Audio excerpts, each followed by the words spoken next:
Hi there, and welcome to Fuzzy on the Details. My name is Fuzzy, and if you like the Marvel Multiverse role-playing game, you have come to the right place. Today, we are digging deep into the vehicle rules, our second video in the Marvel Rules series. And I gotta tell you, this one was really fun to put together. So hop in, buckle up, and let's get into the details. Vehicle rules are scattered across both the core rulebook and the Cataclysm of Kang book, which can be a little confusing, especially since there are no index entries for vehicles in either book. But don't worry, we're going to collect all of those references and provide a holistic view of the rules. Let's start with what the core rulebook has to say. On page 40, vehicles are presented as one type of object, specifically as an object that can be under the control of a character. We are given clear rules for attacking objects. For example, if Venom punches a parked car, it's an automatic hit. If he throws a brick at that same unmoving vehicle from range, it would have a target number of 10. But if that vehicle is moving under the control of another character, referred to as an operator, you would use their agility defense as the target number. This would be modified by the object size. It's easier to shoot a moving bus than a moving motorcycle. In the event of a hit, the operator must make an agility check, with the target number being the damage done, if they want to maintain control of the vehicle. If they fail that check, the character loses control, and any subsequent attacks against it would treat it as a regular object, not as a vehicle, meaning the operator could not use their agility defense until they have regained control of that vehicle.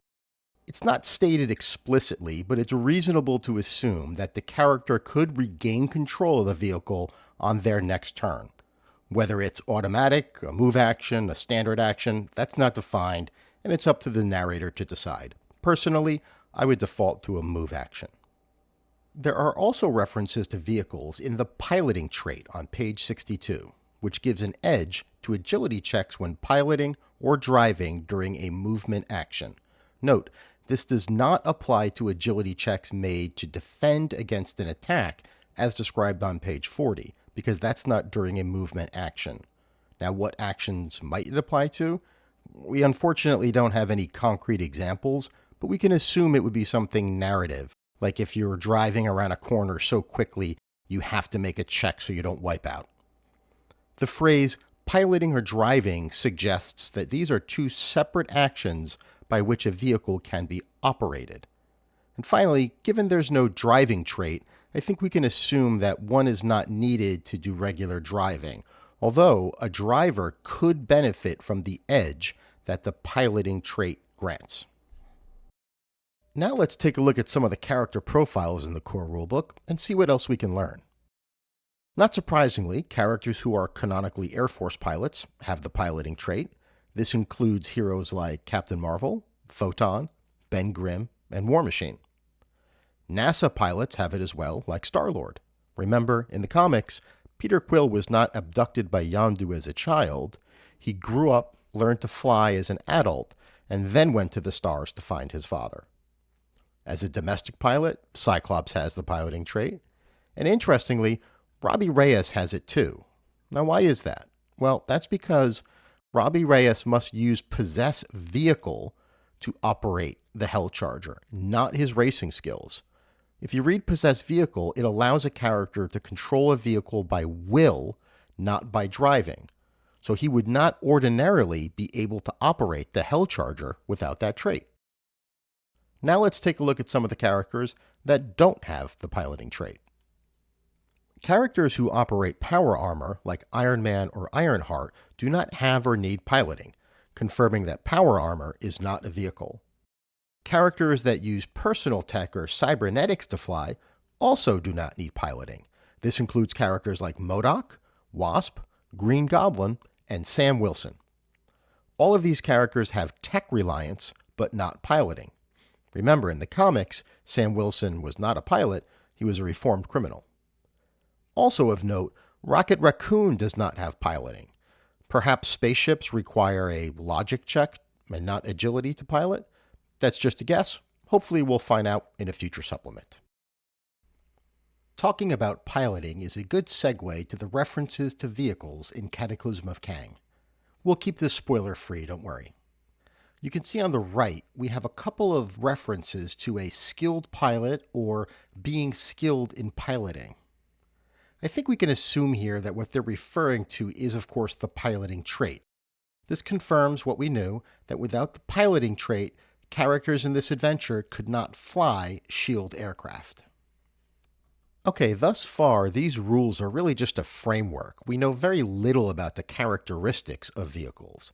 Luckily, in Cataclysm of Kang, we do get some guidelines for vehicles and military equipment, and 7 specific examples of them, one of which I've shown here at the bottom.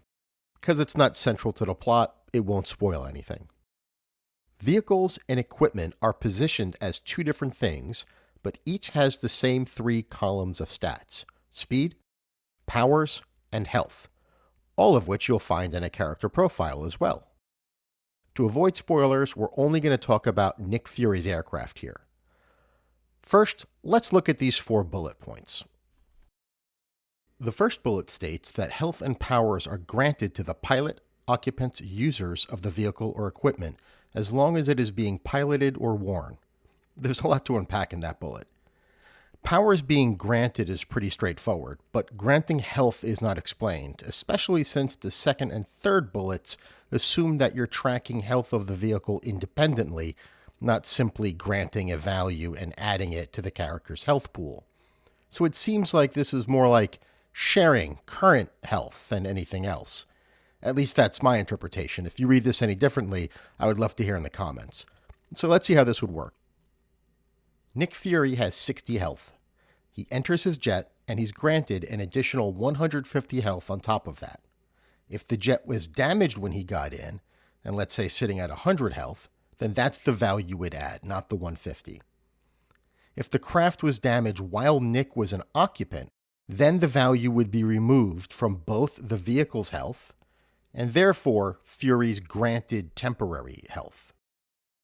Assuming Fury isn't sticking his head out the window, there should be no way to actually target him with a range attack, since that requires line of sight. This means a vehicle will often soak its full health amount of damage before anyone inside can be injured by a melee or a ranged attack. Once the jet is destroyed, though, and presumably everyone inside begins free-falling, enemies now have line of sight to Fury and can begin targeting him independently. If Fury leaves the jet at any point, this granted shared health goes away, and obviously when he goes back in, the current value of the health for that vehicle is granted back to him. It is not stated what happens to the remainder of the damage when an attack reduces the health of the plane or other vehicle to below 0. Does the spillover damage impact everyone in the vehicle? Or does it work like Elemental Sphere, where the attack destroys the sphere, in this case the vehicle, but no one else inside is harmed in any way? That's pretty unclear. As a narrator, you'll have to make that as a judgment call based on the circumstances of the attack. Happily, the second bullet point on page 76 is much clearer: having the speed once it's half damaged. Simple. For the third bullet, it is worth highlighting the word destroyed. In the attacking objects section of the CRB that we reviewed earlier, it is mentioned that an object can be harmed or destroyed, but it doesn't exactly say what that means. My assumption for vehicles means that destroyed vehicles can no longer be repaired anymore. They're just gone. Whereas harmed means that health can be restored, provided, as the book says, there is access to tools and parts.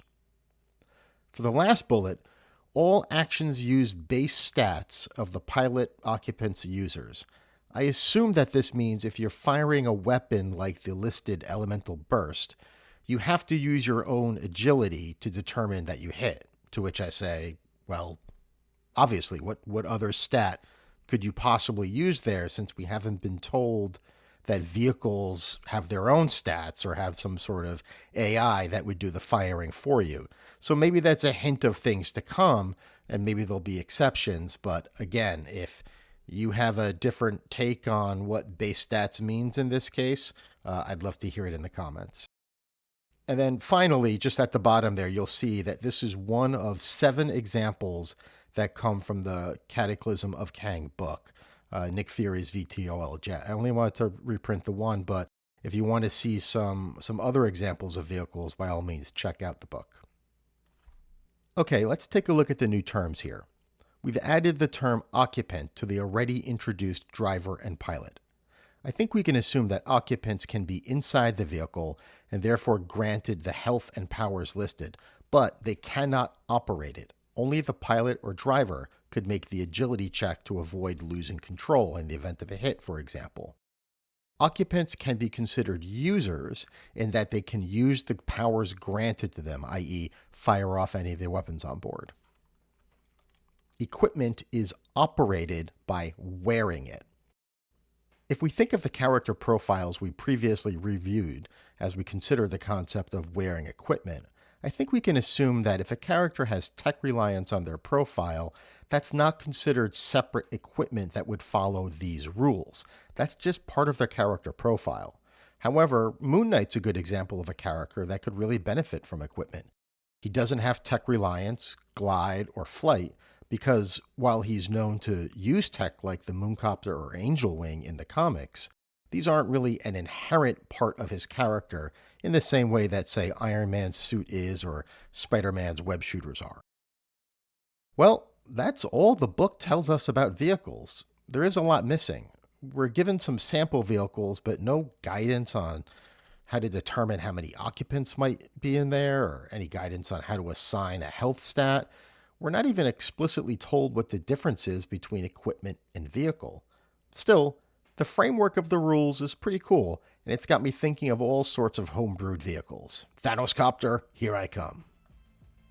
Well, true believers, that's all I've got on vehicles. Thank you so much for listening, and if you learned something today, please consider hitting that thumbs up button or subscribing.